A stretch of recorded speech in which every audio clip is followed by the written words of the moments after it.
Hello everyone, there will be a lot of news today, but let's start with the frontline overview. As of today, the activity on the front line is shifting toward the occupiers. While most of the time during the summer they were in a defensive posture and everyone thought that they didn't have reserves for offensive actions, today we are witnessing maximum activation on all fronts. In my opinion, they are unlikely to achieve any major results, but they can certainly complicate the situation on the front line. However, today we expect some surprises for the Russians. Everyone really wants the Ukrainian forces to give Putin a worthy birthday present. As of the moment of creating this video, it is known that in the evening there was an attack by drones on Russian territory, and over the Kursk region air defense shot down a drone.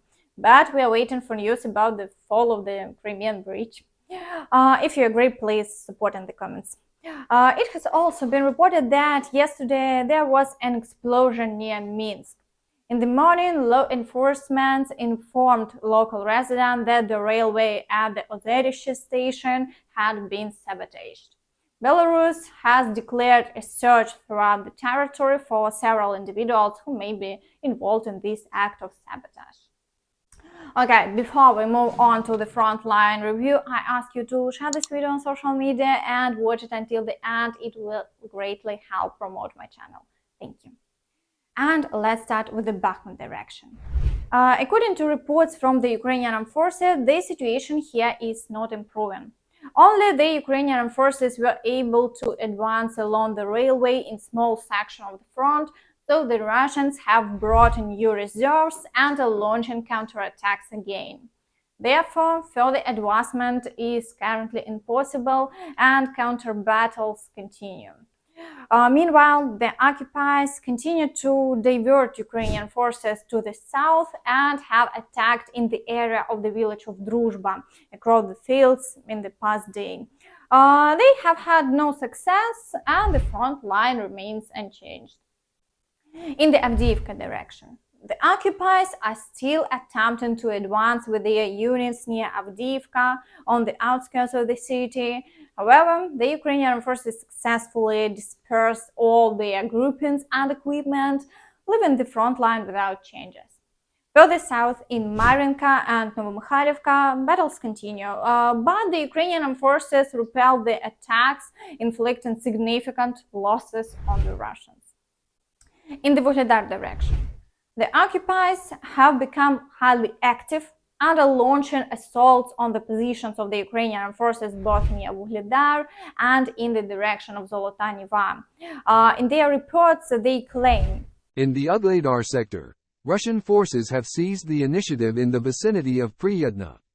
They are launching counterattacks both to the north towards Rovnopol and to the northeast of the village. Additionally, they have been conducting offensive actions from the direction of Novomykhailivka. Many attacks are happening, but there is still no progress. Ukrainian forces are repelling all attacks and the front line remains unchanged.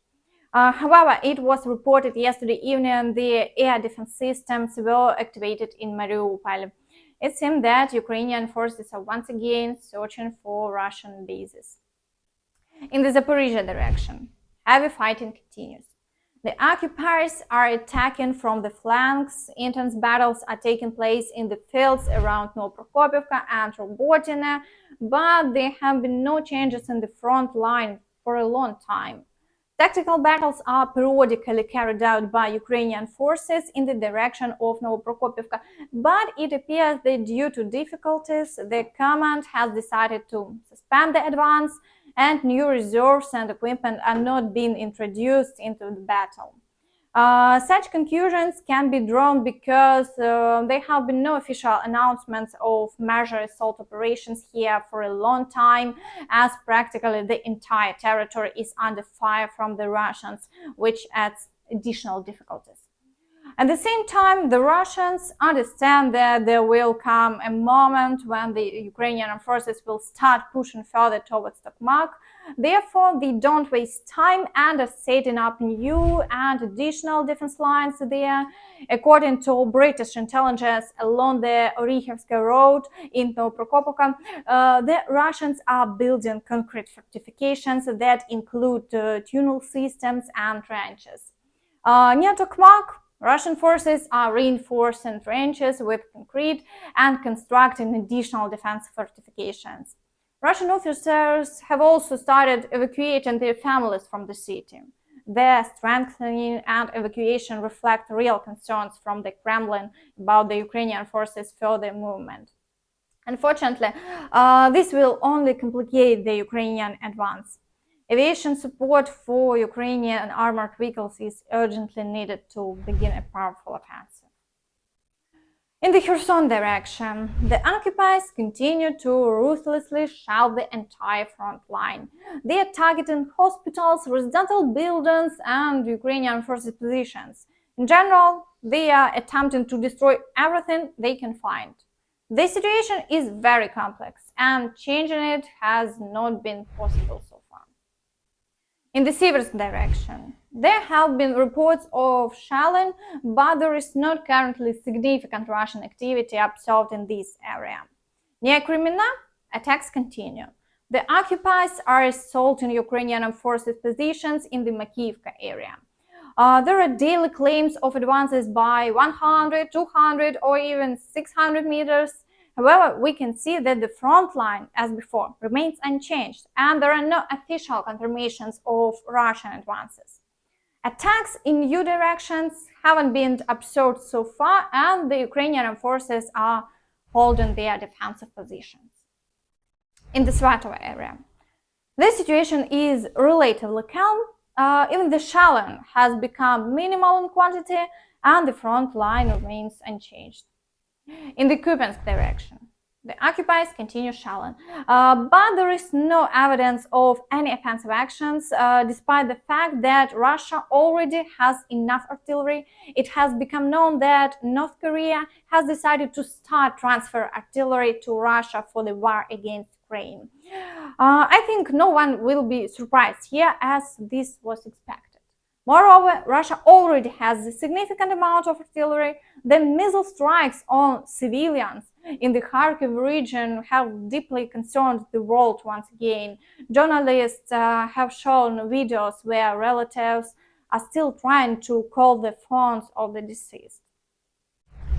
Meanwhile, Lukashenko has apparently changed his mind about Ukraine. Нюанс, на который я хочу обратить ваше внимание в результате своих размышлений. Вот и мы, и россияне, журналисты, все время говорим о том, вот попрошайка такой-сякой, себя ведет несолидно, непорядочно Зеленский и так далее.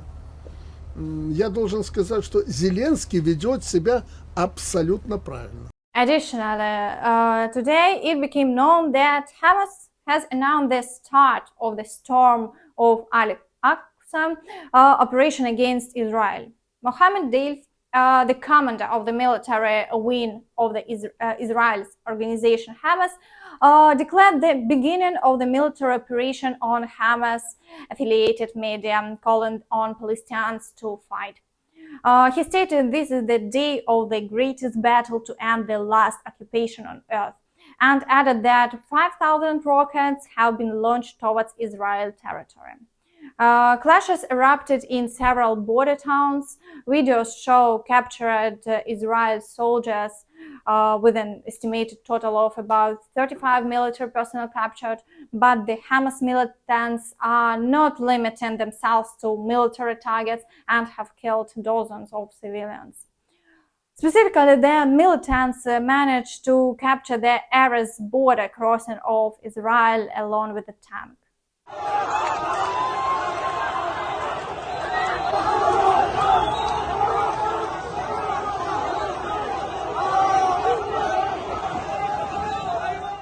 At the moment, Israeli forces are engaged in battles with Palestinian militants on the ground in several locations around the Gaza Strip, according to the Israeli army.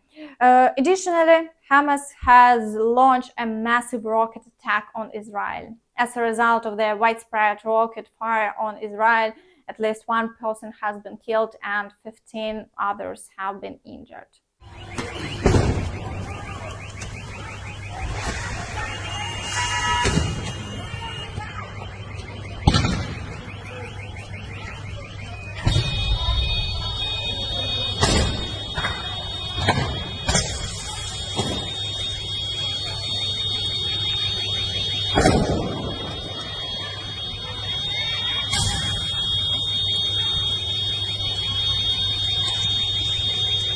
And that's all from me. Don't forget to like this video, subscribe to the channel and hit the notification bell to stay updated on all the latest news. Thank you for watching and see you next time. Bye bye.